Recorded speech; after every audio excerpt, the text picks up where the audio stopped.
یہ کسی نے پوچھا بھائی چھپکلی کو مارنا ثواب ہے؟ تو چھپکلی کو مارنا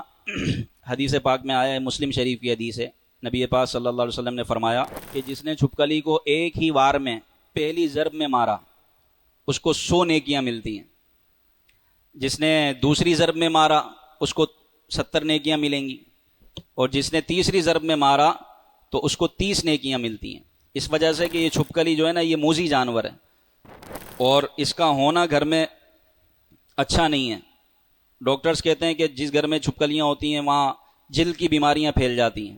اور اس کو مارنے کا حدیث میں کیوں حکم دیا گیا؟ اس لیے کہ یہ وہ مخلوق ہے کہ جس نے حضرت ابراہیم علیہ السلام کے لیے نمرود نے جو آگ جلائی تھی اس کو بھڑکانے کی کوشش کی تھی، اس آگ کو بڑھانے کی کوشش کی تھی، اس لیے چھپکلی کو مارنے کا حکم ہے، اور اس پر نیکیاں ہیں، اور یہ صحیح مسلم شریف کی حدیث ہے۔ اور ایک ہی ضرب میں ماریں گے تو 100 نیکیاں ہیں، دوسرے وار میں دوسری ضرب میں ماریں تو 70، اور تیسری ضرب میں ماریں تو 30 نیکیاں۔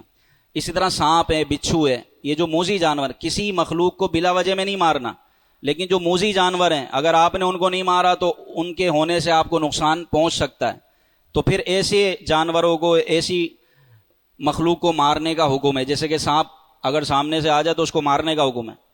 سانپ نکل آئے تو اس کو مارو، ایسا نہ ہو کہ وہ آپ کو نقصان پہنچا دے۔ یہاں تک کہ نمازی نماز پڑھ رہا ہو، یہ جزیہ موجود ہے، نمازی نماز پڑھ رہا ہے، سامنے سے سانپ آ گیا، اب اندیشہ ہے کہ یہ مجھے ڈس لے گا یا کاٹ لے گا، تو نمازی کو بھی حکم ہے کہ وہ نماز میں رہتے ہوئے 3 ضربوں سے پہلے اس کو مار دے، یعنی 2 ضربوں میں مار دیا تو اس کی نماز نہیں ٹوٹے گی، تیسری ضرب میں مارا تو نماز ٹوٹ جائے گی۔ البتہ سانپ کو مارنے کا حکم ہے، یہ نہیں کہ وہ خضوع کے ساتھ نماز پڑھتا رہے اور پھر تھوڑی دیر کے بعد نماز جنازہ ہو اس کی ایسا بھی نہیں ہونا چاہیے، کیونکہ موذی جانور ہے، آپ اس کو نہیں مارو گے تو وہ آپ کو مار دے گا۔ تو ایسے سانپ بچھو کو مارنے کا حکم ہے۔ لیکن ایک اور حدیث ہے، یہ حدیث پاک بخاری و مسلم کی حدیث ہے کہ اگر گھر سے سانپ نکل آئے تو اس کو فوراً نہ مارو، یہ بھی حدیث میں، کیونکہ سرکار نے فرمایا کہ مدینے کے جنات اکثر مسلمان ہو چکے ہیں، یعنی مدینے میں اس وقت جو جنات تھے، سرکار نے مدینے والوں کو حکم فرمایا کہ مدینے کے اطراف میں رہنے والے جنات مسلمان ہو چکے ہیں، اگر تمہارے گھروں میں سے سانپ نکل آئے تو اس کو فوراً نہ مارو، ہو سکتا ہے کہ وہ کوئی جن ہو، وہ سانپ کی شکل میں آیا ہو، تو اس کو پہلے جانے کا کہو کہ اگر تو جن ہے تو یہاں سے چلا جا، 3 مرتبہ کہو، اگر وہ نہیں جاتا تو پھر اس کو مار دو۔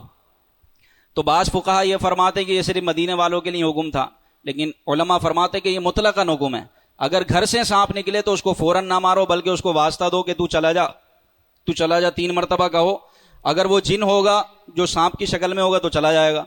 اور اگر وہ واقعی سانپ ہوگا تو پھر آپ اس کو مار سکتے ہیں، مارنے کی اجازت ہے۔